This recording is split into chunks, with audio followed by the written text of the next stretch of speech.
बिस्मिल्लाहिर्रहमानिर्रहीम वश्शम्सि वदुहाहा वल्क़मरि इज़ा तलाहा वन्नहारि इज़ा जल्लाहा वल्लैलि इज़ा यग़शाहा वस्समाइ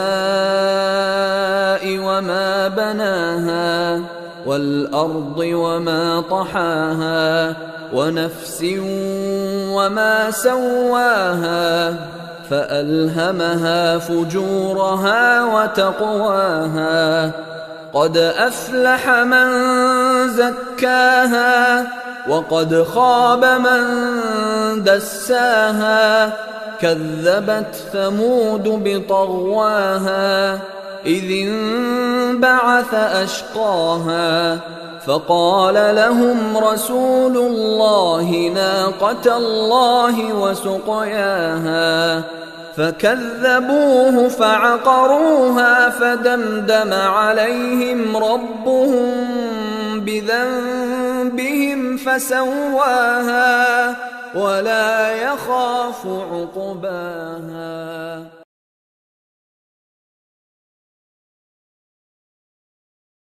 आज मैं आपको एक आदमी की कहानी सुनाने वाला हूँ जिसे सारी दुनिया पागल कहती थी। दुनिया कहती थी कि इससे बड़ा कोई बेवकूफ नहीं है, लेकिन उस बेवकूफ उस पागल इंसान ने अपनी जिंदगी में क्या क्या कुछ कर दिया इसका आज भी यकीन नहीं होता। एक दफा क्या हुआ कि एक उस्ताद ने एक बच्चे की वालदा को अपने स्कूल में बुलाया। उस्ताद ने कहा कि आपका बच्चा कभी नहीं पढ़ सकता, इसको जो मर्जी समझा लो, जैसा मर्जी करवा लो, ये कुछ नहीं कर सकता। ये तो सारा दिन क्लास में सोया रहता है और कोई काम नहीं करता। उस्ताद ने उस बच्चे की माँ की बहुत बेइज्जती की और कहा कि इस बच्चे को ले जाओ और ले जाके कोई काम करवाओ, ये कभी नहीं पढ़ सकता। उसकी माँ उसे घर ले आई और खुद ही पढ़ाना शुरू कर दिया, लेकिन वो बच्चा घर में भी नहीं पढ़ता था। उस बच्चे के आसपास वाले बच्चे और लोग उसे बेवकूफ समझते थे। आप उसकी बेवकूफी का जरा अंदाजा लगाइए। एक दफा उसने चिड़िया को देखा जो कीड़े मकोड़े खा रही थी। इस बच्चे ने सोचा कि शायद ये कीड़े मकोड़े खाती है इसलिए उड़ती है। इसके जहन में आया कि अगर इंसान भी कीड़े मकोड़े खाएं तो ये भी उड़ना शुरू कर देंगे। तो इस बच्चे ने बहुत सारे कीड़े मकोड़े इकट्ठा किए और उनको मसल मसल के उनका जूस बना दिया और अपने साथ वाले दोस्त को पिला दिया। और इसने सोचा कि शायद इसने अब जूस पी लिया है, ये भी उड़ना शुरू कर देगा। लेकिन उसका दूसरा दोस्त बीमार हो गया। जब उसकी माँ को पता चला कि इस तरह मेरे बच्चे को जूस पिलाया गया है कीड़ों मकोड़ों का, तो उसने बहुत बेइज्जती की। उस वक्त के लोग उसको मुकम्मल तौर पर बेवकूफ समझते थे। उस बेवकूफ का नाम था थॉमस एडिसन। इस पागल बच्चे ने अपनी 84 साल की जिंदगी में 1040 चीजें इजाद की, जिसमें इसकी चंद मशहूर इजादात हैं: फोनोग्राफ, फिल्म में आवाज भरना, मूवी कैमरा, वीटास्कोप, वीनियोग्राफ, कार्बन माइक्रोफोन और आखिरी बल्ब। जी हाँ, जो बल्ब आज हमारे घर में इस्तेमाल होता है उसको इसी ने इजाद किया था। अब वापस हम इसकी जिंदगी की तरफ आते हैं, कारनामे बाद में डिस्कस करेंगे। अब चुनाचा ये पढ़ता तो था नहीं, तो इसकी वालदा ने इसे अखबार बेचने के लिए लगा दिया। ये जाके ट्रेन में लोगों को अखबार बेचता था। उस वक्त इसकी उम्र 12 साल थी और इसने स्कूल को अलविदा कह दिया था। बाद में अखबार के साथ साथ इसने सब्जियां बेचनी भी शुरू कर दी। थॉमस एडिसन ये बच्चा कुछ नया करना चाहता था। इसको जितने पैसे मिलते थे ये किसी नए एक्सपेरिमेंट में खर्च कर देता था। चूंकि इसका सारा दिन गुजरता था ट्रेन में सब्जियां और अखबारात बेचने में, तो ये ट्रेन के खाली डब्बे में अपने एक्सपेरिमेंट किया करता था। एक दफा इसका एक एक्सपेरिमेंट गलत हो गया और ट्रेन के आखिरी डब्बे में आग लग गई। वो आग तो बुझा दी गई, लेकिन उसके मालिक ने थॉमस एडिसन के मुंह पे एक ऐसा थप्पड़ मारा कि इसको सुनाई देना कम पड़ गया। और एक और बड़ी अजीब बात, ये थप्पड़ खाने के बाद बड़ा खुश हो गया। इसने कहा कि चलो ठीक है, अब जो लोग बकबक करते थे अब वो नहीं सुनेगी और जो मर्जी बोलते रहे, मुझे उनसे सारे तल्लुकात खत्म हो गए। उसके बाद इसने एक फैक्ट्री में काम करना शुरू कर दिया। इसका ख्वाब उस वक्त पूरा हुआ जब फैक्ट्री में एक मशीन खराब हो गई। इसने अपने मालिक को कहा कि क्या मैं मशीन चेक कर सकता हूँ, तो मालिक ने डरते डरते से इजाजत दे दी कि चलो कर लो चेक, तुम भी अपनी तसल्ली कर लो। इस अनपढ़ इंसान ने वो मशीन ठीक कर दी। इसका मालिक बेतहाशा बहुत ही ज्यादा हैरान हैरान हो गया। उसने सारी मशीनों की जिम्मेदारी इसे दे दी कि थॉमस साहब अब तुम संभालोगे सारी मशीनें। इसने मशीनों पे तजर्बे कर करके बहुत कुछ सीखा, बहुत कुछ सीखा। अब ये बड़ा हो गया। बड़ा होने के बाद भी इसका यही हिसाब था। लोग इसे पागल समझते थे, ये हरकतें ही पागलों वाली करता था। ये साइंटिस्ट बनना चाहता था, कोई साइंटिस्ट इसको अपना असिस्टेंट भी नहीं रखता था। तो इसने ना पैसे इकट्ठा करके अपने घर में लैब बनाना शुरू कर दी, अपने घर में ही एक्सपेरिमेंट शुरू कर दिए। अब इसने बिजली के बारे में, एनर्जी के बारे में और दूसरी बहुत सारी चीजों के बारे में बहुत कुछ पढ़ लिया था, बहुत कुछ सीख लिया था। अब इसके अंदर एक नई ख्वाहिश पैदा हो गई। इसकी ख्वाहिश बड़ी अजीब थी। ये लोगों को कहने लगा कि मैं बिजली को रोशनी में तब्दील करना चाहता हूँ। उस वक्त के बड़े बड़े साइंटिस्ट ये काम नहीं कर पा रहे थे। उनको पता तो था कि ये ऐसा मुमकिन हो सकता है, लेकिन कोई भी साइंटिस्ट तब्दील नहीं कर पा रहा था बिजली को रोशनी में। अब ये उस वक्त का नालायक तरीन इंसान था। लोगों ने कहा कि ये पक्का पागल हो गया है, बड़े बड़े साइंटिस्ट ये कर नहीं पा रहे और ये करेगा। लोग इसको पागल इसलिए कहते थे क्योंकि जब ये छोटा था तो डॉक्टरों ने एक पेशन गोई की थी कि ये बड़ा होकर पागल हो जाएगा, इसके दिमाग का साइज छोटा है और इसका दिमाग किसी हद तक ठीक नहीं है। अब हैरान होने की बात तो ये है कि इसने सिर्फ 3 माह स्कूल की तालीम हासिल की थी, सिर्फ 3 माह ये स्कूल गया था। अब इसने बिजली को रोशनी में कन्वर्ट करने के लिए पूरी 9,999 कोशिश की, अलग अलग बल्ब बनाए, लेकिन सारे नाकाम हो गए। फिर इसने आखिरी बल्ब 10,000वीं दफा बनाया तो ये कामयाब हो गया। ये वो पागल बच्चा था जिसने उस वक्त पूरी दुनिया में हंगामा खड़ा कर दिया था। फिर लोग बहुत हैरान हुए, यकीन मानो सारे बहुत हैरान हुए, ये कैसे कर सकता है? ये जो पंखा आपके छत पे लटका हुआ है ये भी इसी ने इजाद किया था। लोगों ने इससे पूछा कि यार तुम 9,999 दफा नाकाम हुए हो, तो इसने कहा नहीं यार मैं 9,999 दफा नाकाम नहीं हुआ, मैंने 9,999 ऐसे तरीके दरियाफ्त किए हैं जिनसे बल्ब नहीं बन सकता। अच्छा, अब आप में से कुछ लोग कहेंगे शायद ये ज़हीन बहुत ज्यादा था, पढ़ने लिखने की क्या बात है, अगर ज़हीन हो तो इंसान कर ही लेता है। तो इसकी आप जहानत के वाकयात सुने जरा। एक दफा ये बैंक में बिल जमा करवाने के लिए गया तो वहां पर कैशियर ने इससे पूछा कि सर अपना नाम बताएं, तो इसके रंग उड़ गए, इसे सारा कुछ भूल गया, इसे अपना नाम ही नहीं याद था। बाद में इसके मोहल्लेदार जो इसके साथ खड़ा हुआ था उसने बताया कि इसका नाम थॉमस एडिसन है। इतना ज्यादा लायक इंसान था ये, इसका हाफजा बहुत ज्यादा कमजोर था। एक दफा ये खाना खाने के लिए अपने टेबल पे बैठा तो वहीं पे सो गया। अभी इसने खाना नहीं खाया था। इसके मुलाजिम को एक चालाकी सूझी, उसने खाना खाए हुए बर्तन इसके सामने रख दिए। जब ये 10-15 मिनट बाद इसकी आंख खुली तो इसने सोचा कि शायद मैंने खाना खा लिया है और ये उसी तरह उठ के चला गया। यार इस स्टोरी को सुना के मैं आपको ये बताना चाहता हूँ कि आप इस दुनिया में जो चाहें वो कर सकते हैं। ये पूरी दुनिया तो आपकी गुलाम है। मैं आपको बताना चाहता हूँ कि अगर आप नालायक हो तो ये आपकी खुशकिस्मती है, अगर आप 2-4 दफा फेल हुए हो तो ये भी आपकी खुशकिस्मती है। अगर आपको लोग बेवकूफ या नालायक समझते हैं तो इसमें आपकी खुशकिस्मती है। आप जितने भी कामयाब लोग ढूंढ लो, कम से कम वो लायक तो नहीं थे। आज दुनिया का दूसरा बड़ा अमीर इंसान बिल गेट्स क्या कहता है? वो कहता है कि जब मैं पढ़ रहा था तो मैं 2-4 किताबों में फेल हो गया और एक मेरे साथ लड़का पढ़ रहा था वो पूरी किताबों में पास हो गया। आज वो लड़का मेरी कंपनी में नौकरी करता है और मैं उस कंपनी का मालिक हूँ। यार आजकल की मैं आपको सिर्फ एक हकीकत बता देता हूँ और वो भी 2 लाइनों में। कामयाब और लायक इंसानों में सिर्फ एक चीज कॉमन होती है, वो हमेशा सीखते रहते हैं। देखिए पढ़ते नहीं रहते हमेशा, वो हमेशा सीखते रहते हैं। मुझे पक्का यकीन है कि आप थॉमस एडिसन से ज्यादा नालायक नहीं होगे, आपका हाफजा भी उससे ज्यादा कमजोर नहीं होगा। तो फिर यार क्यों आप कुछ नहीं करते? देखिए किसी का नौकर बन के नौकरी करना ये कोई अच्छी बात नहीं है, कुछ नया करने की बात है। हमेशा सीखते रहा करो। इसी तरह जिस तरह इस वीडियो में आपको सीखने के लिए मिला कि इस दुनिया में हर इंसान जो चाहे वो कर सकता है, और मैं सारी वीडियोस बनाता है इसीलिए हूँ ताकि आप सीखते रहो, क्योंकि अगर आप सीखते रहोगे ना तो आप कामयाब तो छोटी सी बात है कामयाबी। थॉमस एडिसन हमेशा कहा करता था किसी चीज में नाकाम होने के बाद एक कोशिश और कर लेनी चाहिए, फिर नाकाम होने के बाद सिर्फ एक कोशिश और कर लेनी चाहिए। इसी तरह नाकाम होने के बाद सिर्फ एक कोशिश और कर लेनी चाहिए। आजकल हमारे पाकिस्तानियों की सोच कुछ ऐसी है, ये कहते हैं कि जो भी आता है इस दुनिया से उसे लेते लेते जाओ, खींच लो जो भी मिलता है इस दुनिया से। अब मेरी बात एक जरा गौर से सुनना, ये दुनिया उन लोगों को याद नहीं रखती जो इससे लेते हैं, ये दुनिया उनको याद रखती है जो दुनिया को कुछ देते हैं। देखो हर माह हजारों लोग सरकारी नौकर लगते हैं, सारी उम्र नौकरी करते हैं, दुनिया से पैसा लेते हैं, सरकार से पैसा लेते हैं और फिर मर जाते हैं। मरने के ठीक 4 से 5 माह बाद उसकी औलाद के सिवा उसे हर कोई भूल चुका होता है, किसी को वो किसी तरह भी याद नहीं रहता, क्योंकि वो तो सारी उम्र दुनिया से लेने का सोचते सोचते ही मर गए। उन्होंने तो कभी सोचा ही नहीं कि दुनिया को कुछ नया दें। आज दुनिया में सबसे ज्यादा जो नाम बोला जाता होगा ना, वो होगा मोहम्मद सल्लल्लाहु अलैहि वसल्लम। अब देखिए यार, आप देखिए मेरे नबी को देखिए, इन्होंने कुछ दुनिया से लिया नहीं था, दिया था एक नया दीन इस्लाम। ये भूखे रहे, क्या क्या कुछ किया यार, लिया नहीं था, दिया था। क्या आप कुछ दे रहे हो इस दुनिया को या सिर्फ ले रहे हो? आज हम कायदे आजम को याद करते हैं, किस लिए करते हैं? क्योंकि उसने हमें कुछ दिया था यार, दिया था। एक बात याद रखो, अगर चाहते हो ना कि दुनिया तुम्हें याद रखे तो दुनिया को कुछ देना शुरू करो, वरना इधर तुमने मरना है और उधर चिलीसमा भी होना नहीं है। सबने भूल जाना है कि कोई इस नाम का आदमी भी इस दुनिया में एग्जिस्ट करता था।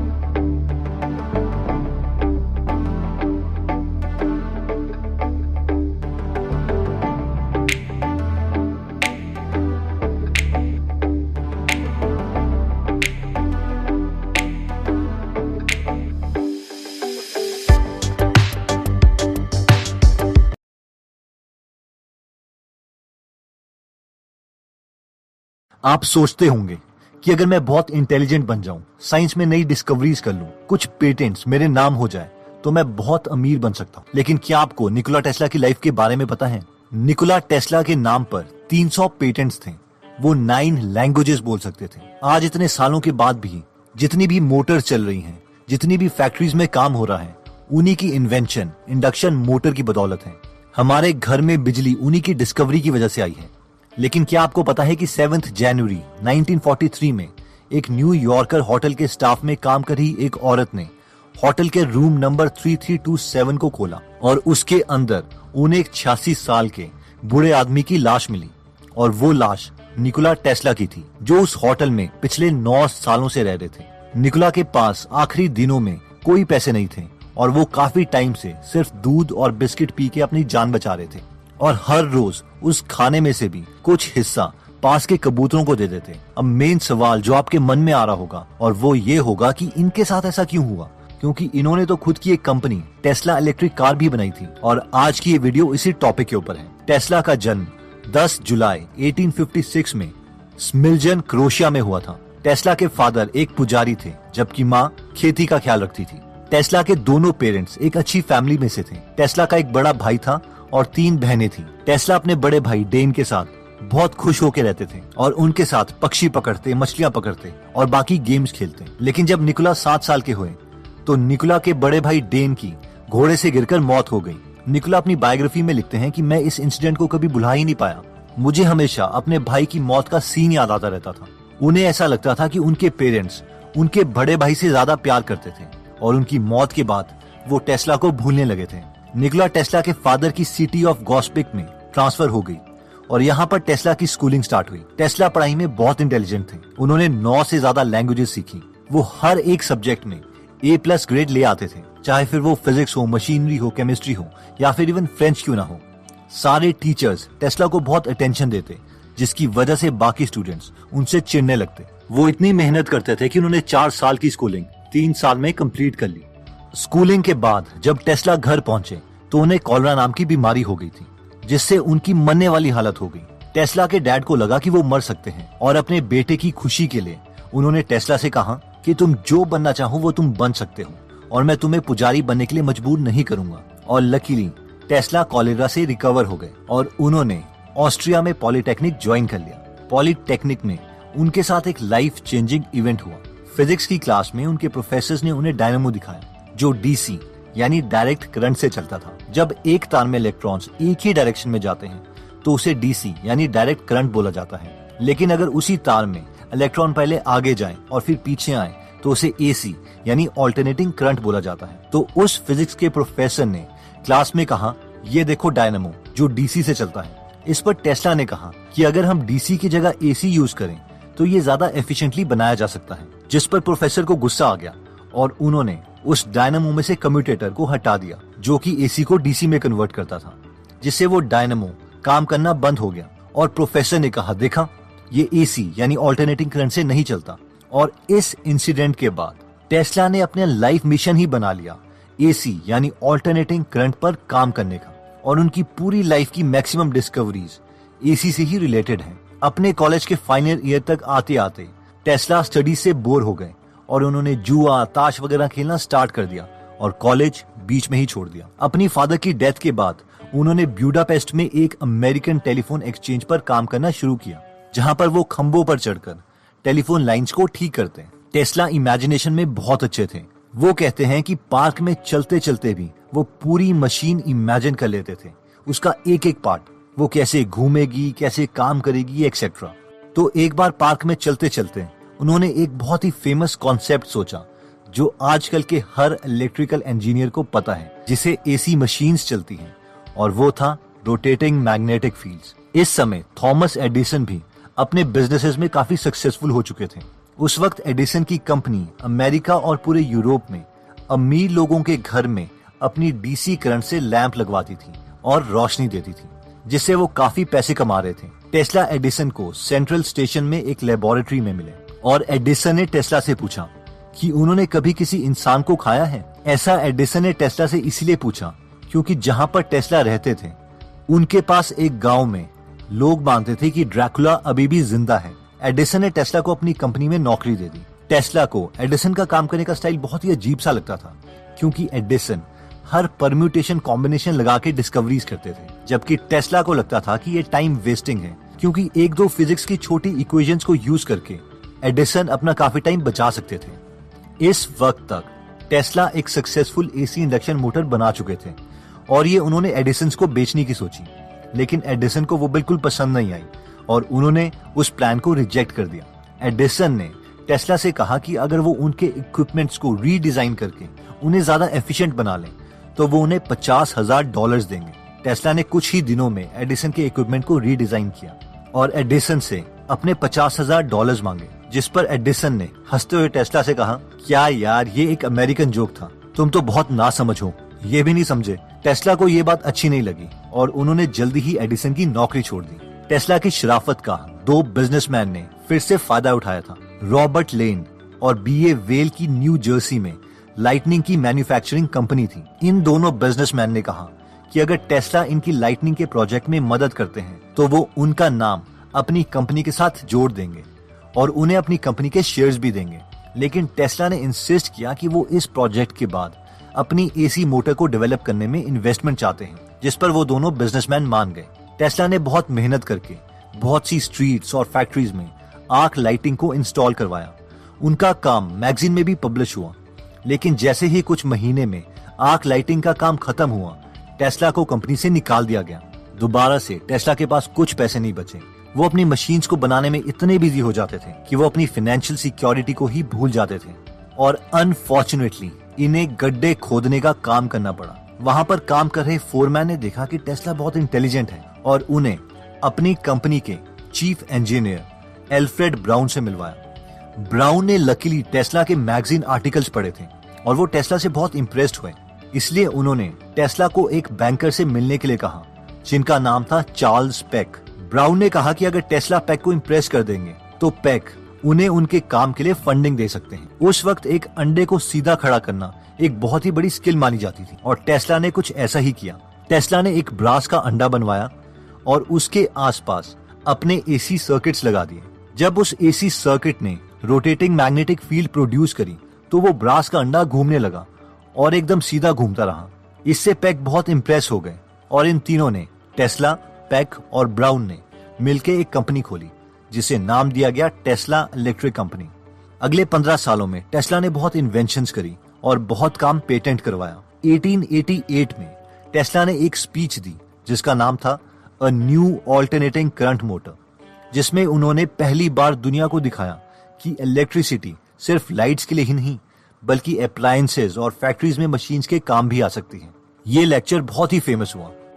वेस्टिंग हाउस के एक इन्वेस्टर बहुत जल्दी टेस्ला से मिलने आए क्योंकि वो समझ गए थे कि टेस्ला बहुत बड़ी इन्वेंशंस करने वाले हैं। वेस्टिंग हाउस ने टेस्ला को कहा कि वो टेस्ला को $5,000 देंगे, 20,000 के स्टॉक ऑप्शंस देंगे और हर एनर्जी प्रोड्यूस करने के लिए $2.5 देंगे एज अ रॉयल्टी।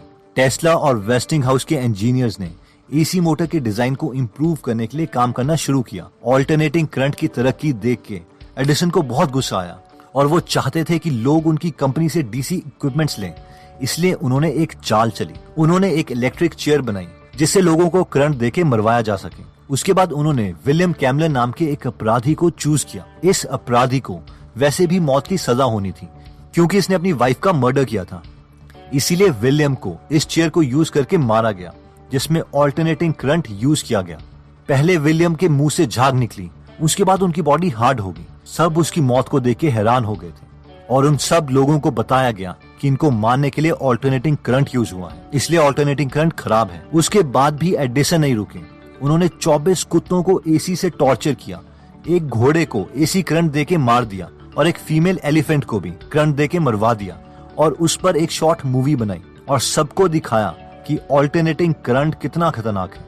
लेकिन टेस्ला नहीं रुके और उन्होंने एसी मोटर्स का डिजाइन पूरा किया। 1890 में टेस्ला को the American institute of electric engineers का वाइस प्रेसिडेंट बना दिया गया। उन्होंने बहुत सी डिस्कवरीज करी। उन्होंने ऑसिलेटर्स बनाए जिसकी मदद से फ्रीक्वेंसी को चेंज किया जा सकता है, कंडेंसर बनाया, इलेक्ट्रिक मीटर बनाया, इवन एक्सरेज पर काम किया। टेस्ला पहले इंसान थे जिन्होंने बताया था कि एक्सरे हमारी बॉडी के लिए खतरनाक हो सकता है। टेस्ला ने यह भी दिखाया कि किस तरीके से इलेक्ट्रिसिटी को बिना तारों के ट्रांसफर किया जा सकता है। It powers up. And the closer I get to it, the more it powers up. Tesla एक हाथ से हजारों वोल्ट्स की तार पकड़ लेते और दूसरे हाथ से बल्ब, और फिर वो बल्ब जलने लगता। लोग पूछते कि उन्हें करंट क्यों नहीं लग रहा, जिस पर टेस्ला बोलते कि उन्होंने एसी की फ्रीक्वेंसी बहुत इंक्रीज की हुई है, जिसकी वजह से करंट उनकी बॉडी से नहीं बल्कि उनकी स्किन से ट्रांसफर हो रहा है और इसे स्किन इफेक्ट भी बोलते हैं। टेस्ला अपने काम में इतना बिजी हो जाते कि वो अपनी इन्वेंशंस को पेटेंट करवाना ही भूल जाते और लोग उन्हीं के टेक्नोलॉजी को यूज करके कुछ नया इन्वेंट कर देते। For example radio. मैकरोनी, जिन्होंने सबसे पहले रेडियो का प्रैक्टिकल डेमोन्स्ट्रेशन दिखाया, उन्हें नोबेल प्राइज दिया गया, जबकि उसमें टेस्ला की बहुत सी टेक्नोलॉजी यूज की गई थी। टेस्ला ने अपने बहुत से काम पेटेंट नहीं करवाए थे, इसीलिए इस टेक्नोलॉजी के लिए उन्हें अपनी मौत के बाद क्रेडिट मिला। टेस्ला रेडियो वेव्स को वायरलेसली भेजने के बजाय पूरी बिजली को वायरलेसली भेजना चाहते थे, इसलिए उन्होंने रेडियो टेक्नोलॉजी पर काम नहीं किया। सब इन्वेस्टर्स को लगा कि रेडियो टेक्नोलॉजी में ज्यादा पैसे हैं, इसलिए टेस्ला की फंडिंग विड्रॉ कर दी गई और वो दोबारा से ब्रोक हो गए और 86 साल की उम्र में वो गरीबी की हालत में मरे। तो दोस्तों, इस वीडियो में हमने देखा कि इतना ज्यादा ब्रिलियंट होने के बावजूद टेस्ला को बहुत बार लाइफ में गरीबी का सामना करना पड़ा और एंड उनका बहुत ही दुख भरा था। मैंने जनरली ये देखा है कि कई एक्स्ट्रा ऑर्डिनरी माइंड्स अपने काम में इतने ज्यादा बिजी हो जाते हैं कि वो अपने को फाइनेंशियली सिक्योर ही नहीं कर पाते, और इन सब जीनियसेस को दुनिया तब रिकॉग्नाइज करती है जब उनकी मौत हो जाती है। और तब इसका क्या फायदा। जैसे कि नायग्रा फॉल्स में हाइड्रो इलेक्ट्रिक पावर प्लांट बनाया गया है जहाँ पर टेस्ला की टेक्नोलॉजी यूज की गई है। इवन की वहाँ पर आज भी टेस्ला के ऑनर में उनका स्टैचू लगा हुआ है। इवन की इलॉन मस्क कह चुके हैं कि बेशक हमने अपनी कार कंपनी का नाम टेस्ला रखा है क्योंकि टेस्ला को उतनी रिकॉग्निशन नहीं मिली जितनी वो डिजर्व करते थे, लेकिन हम एडिसन से ज्यादा इम्प्रेस हैं क्योंकि वो अपने आइडियाज को दुनिया तक पहुंचाने में सक्सेसफुल रहे। It's an interesting contrast, like Edison versus Tesla, because interesting, the car company is called Tesla. And the reason it's called Tesla is because we use an AC induction motor, which is an architecture that Tesla developed. And the guy probably deserves a little more play than he gets in current society. But on balance, I'm a bigger fan of Edison than Tesla. Because Edison brought his stuff to market and made those inventions accessible to the world, whereas Tesla didn't really do that. Right.